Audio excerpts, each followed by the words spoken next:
Seguindo com a evolução das sociedades, segundo as sociedades ocidentais lá do século XIX, agora vamos ver o parentesco e a propriedade.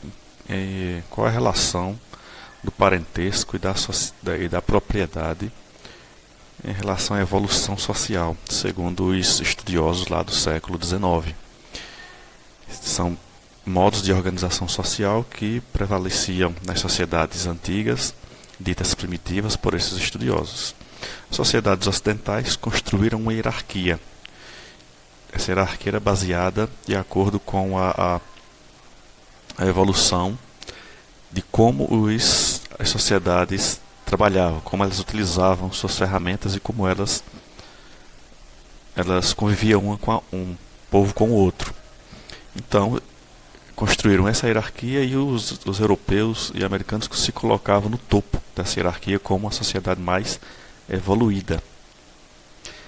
Além do progresso tecnológico que havia nas sociedades ocidentais, outro critério que fundamentou essa hierarquia ou essa hierarquização tem importância para as sociedades ocidentais, especial importância, que foi a propriedade privada.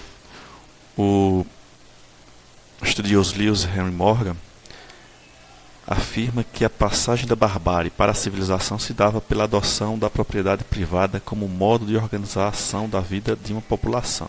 Então, a propriedade privada seria essencial para a passagem da situação de barbárie que eles especificavam para a situação de sociedade civilizada. Então, teria que haver a propriedade privada. Desde o século XIX é que essa afirmação existiu. A existência da propriedade privada que dava a condição de sociedade avançada para aqueles estudiosos da época. Ao olhar para a sociedade que eles consideravam primitivas, os estudiosos europeus e também os estadunidenses, que são os americanos dos Estados Unidos, lá do século XIX, observaram que elas não possuíam organização burocrática, não possuíam organização que centralizasse as decisões, algo parecido com o Estado que conhecemos tanto, que organiza nossas vidas, que nos obriga a cumprir as leis. As sociedades primitivas pareciam desorganizadas para aquele pessoal, as sociedades que eles consideravam primitivas pareciam desorganizadas, não tinham controle, tudo parecia muito alheio às decisões de um Estado.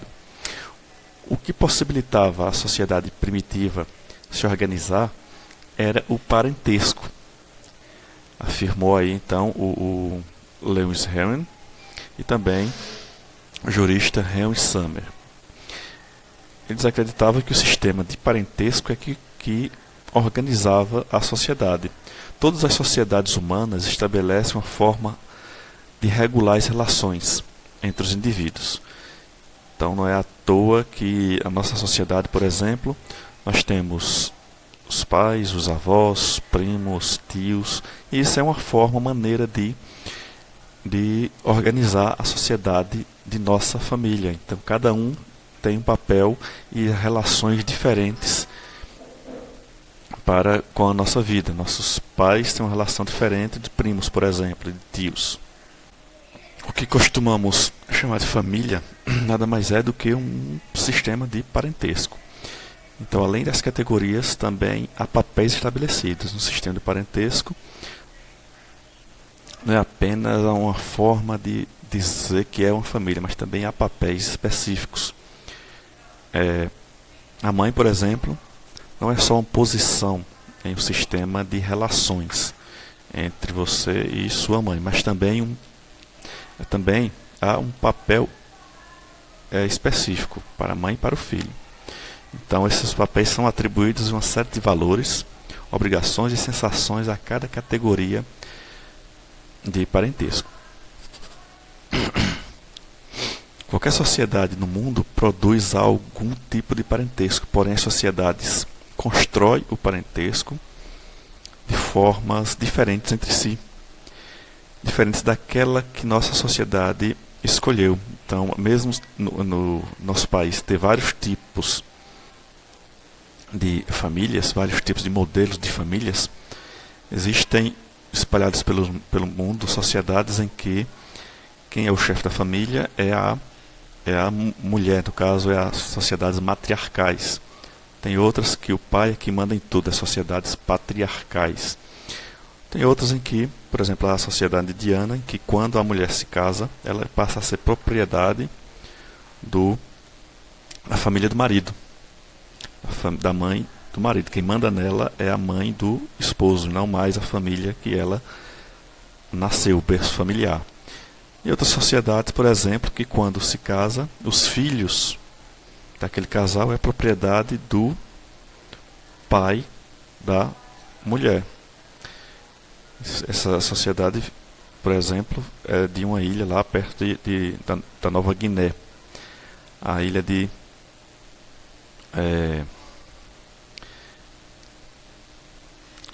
cadê aqui o nome da ilha? Trobriand. Nessa ilha, os filhos são propriedades do tio materno. Então, cada família, cada modelo de família tem as suas formas de se relacionar. Então, todas as sociedades têm algum sistema de parentesco. Seja ele diferente da nossa, seja ele estranho para a gente, mas toda a sociedade tem aqueles sistemas de parentesco que foram estabelecidos, sejam há milhares de anos, ou seja, mais recentemente. Mas apenas algumas estruturas, algumas dessas sociedades estruturam um modo de vida a partir desse sistema. Eles se baseiam no sistema de parentesco. Apenas algumas sociedades, antigamente eram mais, e hoje nem tanto. Essas sociedades não têm Estado, elas se baseiam para regular a sociedade e o povo da sociedade nesse sistema de parentesco. Mas seguem regras que são estipuladas por esse sistema. O Estado é o ente que determina as leis, executa essas leis e julga aqueles que tentam burlar as leis. Então isso é papel do Estado como um agente jurídico em nossas vidas. Em sociedades sem Estado não há um sistema jurídico separados. Então tudo é julgado de acordo com esse sistema de parentesco em que cada órgão tem que obedecer à hierarquia seguinte. Há um conjunto de regras relativas à ordem do parentesco e são elas que permitem a vida em sociedade. Mesmo que não exista essas regras escritas, mas sabe-se que tem que obedecê-las. Caso contrário, as consequências serão aplicadas. Nas sociedades organizadas pelo parentesco, não há propriedade privada da terra. Então a terra não pertence a uma pessoa, a terra é de uso coletivo e também é regulada pelas regras do parentesco.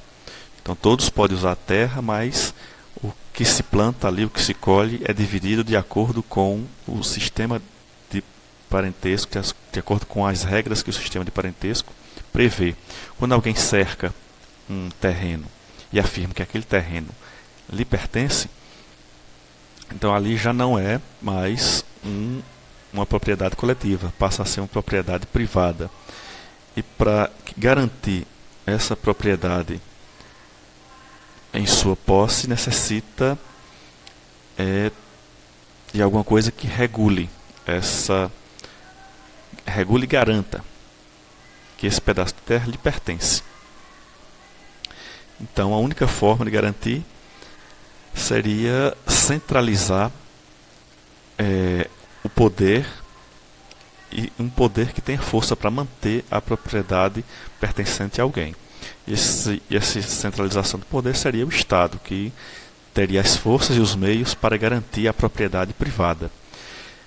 As teorias antropológicas delimitaram a linha de evolução e a noção de progresso a partir da existência da propriedade privada da terra e da presença do Estado.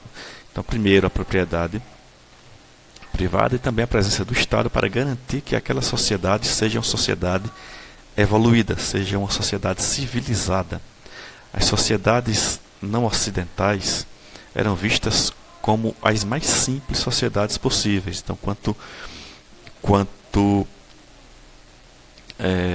mais organizada pelo sistema de parentesco, mais simples ela seria considerada, porque ela não teria um sistema organizacional como o Estado para regular a vida em sociedade. Então essa perspectiva implicava uma série de preconceitos em relação a estereótipos, como aquelas populações eram vistas como as pessoas atrasadas, não civilizadas, pessoas inferiores e também intelectualmente incapazes, pessoas sem nenhum tipo de regulação pelo Estado, sem propriedade privada, e isso dava a elas esse preconceito de que elas não evoluíram. E isso também justificou as práticas coloniais, as práticas colonialistas, que se baseavam em um imaginário sobre as sociedades primitivas, que são atrasadas, são inferiores, intelectualmente incapazes, e isso justificaria a civilização pelos europeus, ou seja, o papel civilizador dos europeus diante daquela sociedade que eles acreditavam ser primitiva ficava legitimado por conta desses estereótipos que foram criados por essas sociedades que tinham como base a vida e é regulada pelo sistema de parentesco. Pronto, agora vamos para a nossa atividade. A primeira questão: por que os intelectuais do século XIX viam as sociedades sem Estado como atrasadas? Então, por que é que lá no século XIX os antropólogos, os sociólogos consideravam que sem Estado as sociedades estavam à mercê de um atraso e de uma selvageria que as sociedades ocidentais não tinham? O segundo: explique as sociedades organizadas com base na estrutura de parentesco. Então, como essa estrutura de parentesco e como ela organizava as sociedades que os intelectuais do século XIX diziam que eram primitivas. E o terceiro: segundo esses intelectuais do século XIX, qual a importância da propriedade privada para a evolução de uma sociedade? Porque a propriedade privada era importante. Que importância ela tinha para caracterizar uma sociedade como evoluída ou não?